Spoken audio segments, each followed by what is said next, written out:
Hi everyone, thank you for watching my presentation. My name is Dominic Horne, and I'm going to be presenting on my research project about the molecular motor movement within a 3D cytoskeletal network. Now, a cytoskeletal network is the structure of various types of filaments within a cell that basically act as the freeway system for the movement of various forms of cargo, such as nutrients and organelles, throughout the cell. And if we look over here on the left side of figure 1, we see a bunch of green and a little red. Now, this red is the nucleus of the cell, and all of this green lines are the cytoskeletal network made up of actin filaments, microtubule filaments, and other various forms of filaments. For this project, I have focused solely on the actin and microtubule filaments. However, it could be modified to include other forms of filaments as well.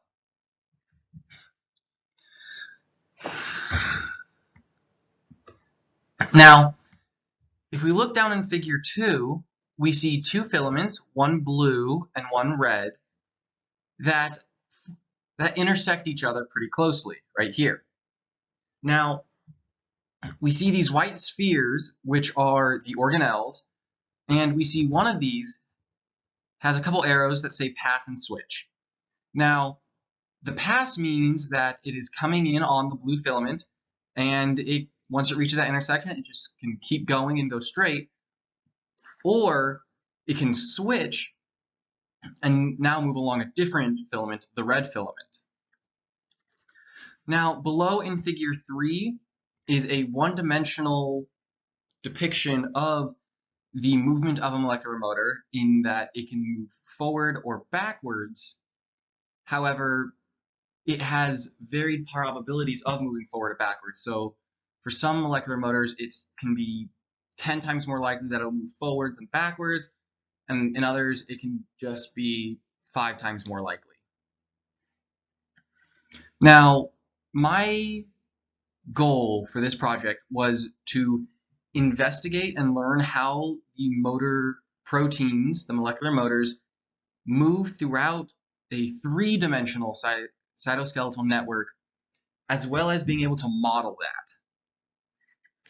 Now, for my model, I first needed to have a cell that I could have my motors move around. Now, in order to do this, I generated a three-dimensional array that mimicked the networks within an actual cell. So if you look down at figure 4 right here, you can see a bunch of lines crisscrossing this, and each one of those lines represents a single filament within the cell, each on a different layer within each of the three, I guess, orientations X, Y, and Z. Now, the plot on the left is a smaller portion of a cell. It's only about 15 microns cubed. And this just goes to show you how they're interlocked and intersecting frequently. Now, this plot on the right over here is much larger. It is a cube with 1,000 microns on each side. And this is what I did my main simulations with. And as you can see, just by looking at it, it is very dense and has a lot of filaments, just like this, just like in figure 1 over here. Now, in order to accurately model the movement of a molecular motor within the network, I had to add a directional bias to a Brownian motion for each molecular motor. And in order for it to accurately depict the movement throughout a cell, I had to have the bias depend on its current location within a cell. Now, I did have to make some key assumptions about the way my motors interacted with the system. A few of those were that two molecular motors could occupy the same location in the cell at once, that motors could only travel one-dimensionally at any given time, and that the motors could in fact switch which filament they were on at different intersections. The input parameters for my program were the size of the cell, so that I could either have a larger, more complex cell or a smaller, simpler cell. The number of motors, so I could look at just one motor at a time or multiple motors going at a time. And then also the probability that a motor would move in any particular direction depending on where it was located within the cell.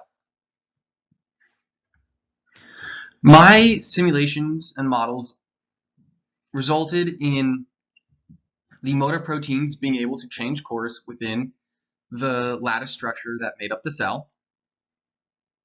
It also allowed for randomized motion to be observed, and when randomized motion was observed, that didn't correlate to any specific geometric structures within the cells, and they weren't following filaments at all.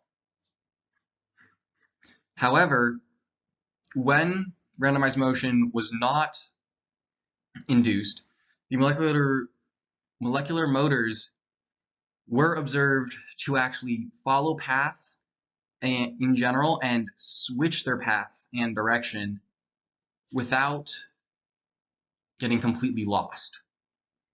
As you can see over here in figures 4 and 5, where figure 5 is a completely random three-dimensional walk that the molecular motors take.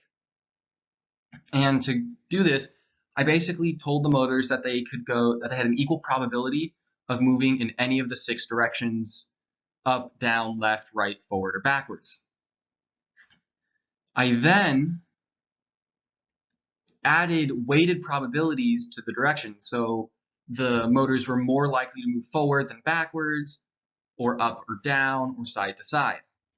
And that resulted in figure 6, which, as you can see, in contrast to figure 5, where it's all kind of bunched up and super dense and kind of circle, like if you look at the blue, it circles around a little bit right there. However, down in figure 6, we see each of the motors moving kind of up into the right or in the more positive direction.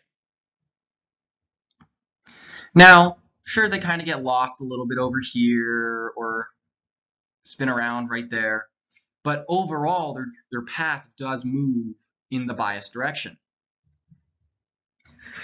So what this project has allowed us to do is show that randomized walks use different pathways within a microtubule actin structure and can still end up in the same general vicinity or at the desired destination.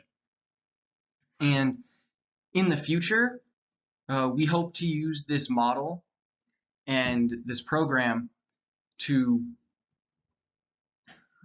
depict and observe and investigate tug-of-war interactions at various filament intersections, as well as other molecular motor filament interactions.